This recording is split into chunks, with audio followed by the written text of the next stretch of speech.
The United States has reached $28 trillion in debt. Every nation in the world is grossly in debt. What does the Bible say? Is a financial collapse imminent? Stay tuned.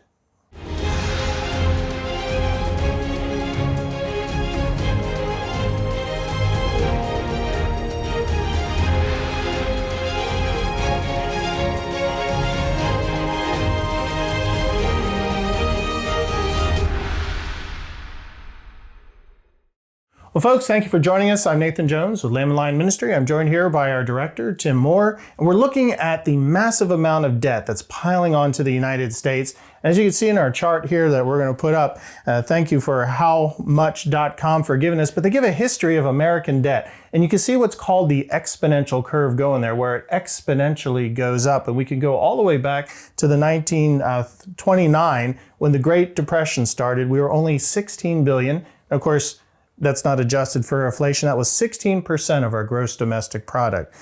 And then it went up to, by 1979, 827 billion, but we got into 80s and the Cold War and the arms race, and then it really shot up. Now, it's interesting that in the last 20 years, due to the war on terror, which was basically put on a credit card, the coronavirus pandemic, and of course, endless spending by the left, we're up to 28 trillion. And this chart, Tim, is even before that $3.5 trillion infrastructure plan is added. We are now estimated that by the time we get to 2051, we will be spending twice as much as the gross domestic product is brought in. In other words, we'll become like Japan, who was so in debt they created loans so that their grandchildren would have to pay them off. Tim, what do you think about this growing financial debt? Are we leading to an economic collapse? I think we're certainly leading to a collapse, not just economically, but morally, because it is immoral to actually put this kind of debt load on your children, your grandchildren, today even your great and great-great-grandchildren, because we certainly won't be able to pay it off in our lifetimes,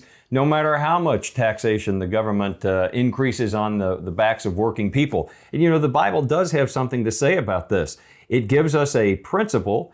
For instance, in Proverbs chapter 13, verse 22, it says, "A good man leaves an inheritance to his children's children." In other words, a good man, a righteous person, will not only save for their own future needs, but they will leave an inheritance, something that is of lasting value to their children and indeed to their grandchildren. Well, the opposite of that obviously has to be true. An unrighteous man will spend up all of his children and his children's children's income. And that's exactly what we've done. There's no way we can pay off this level of debt if you divide it out by every man, woman, and child in the United States. So this is something that will continue to burden the folks that come after us if the Lord's days is coming. And it's immoral. Absolutely. If you want to be terrorized, go look at the national debt clock as the numbers spin like that, because it's not just paying off 20 trillion, it's the interest that's compounded on that amount. And where does most of that money come from? It comes from bonds. In other words, you and me, that debt was borrowed from us, so the government has to pay us back with our own taxes.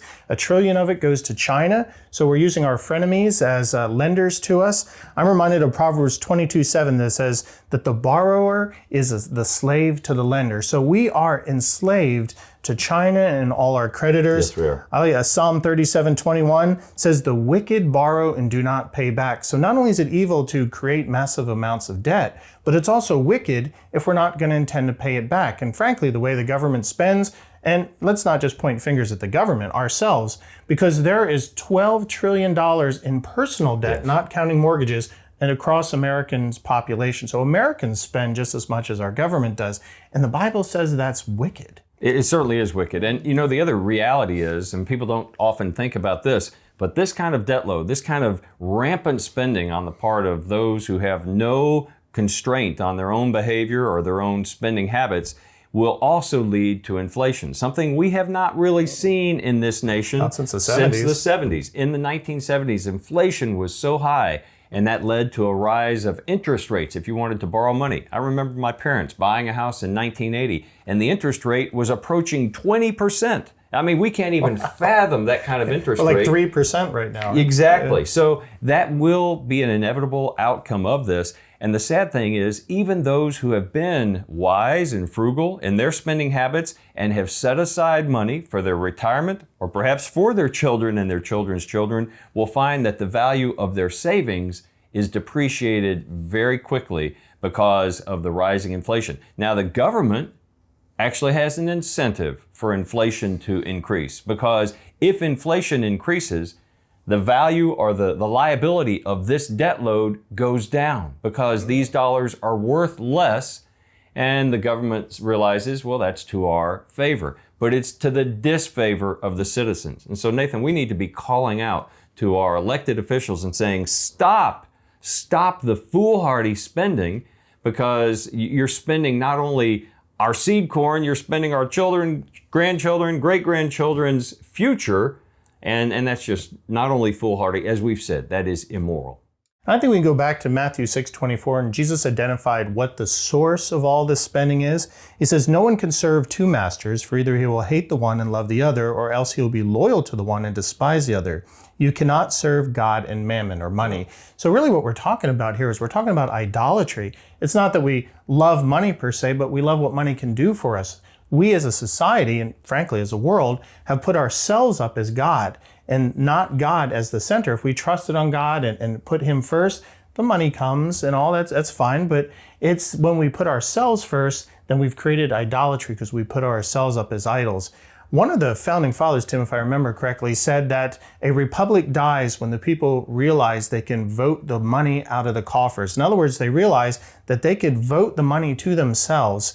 Do you believe that we're leading towards an inevitable financial collapse and maybe another Great Depression or worse? I really do. And I think it's not only financial, I think it is a spiritual collapse, because there has been recent polling indicating that those on the left are hearkening more and more to socialism.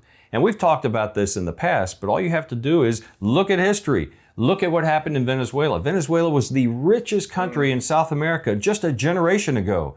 And then their foolhardy leaders embraced socialism and took the country down a different path. And instead of getting investments from foreign people and their own, they started to eat up all of the wealth of that nation right now, trying to redistribute it. And instead of actually helping the masses, they impoverished everyone. And so Venezuela is a classic example of what happens when a quasi-capitalistic country that's very wealthy and doing very well economically and in terms of gaining prosperity and wealth, turns towards socialism, they become impoverished. We are headed in that direction, and quicker than many people realize. I predict not only will it be somebody like Bernie Sanders running for president, a declared democratic socialist, there will be an avowed socialist that will gain sway in this country very soon, because many on the left are already clamoring for that kind of future. And that seems to be where all the energy is, again, on the left.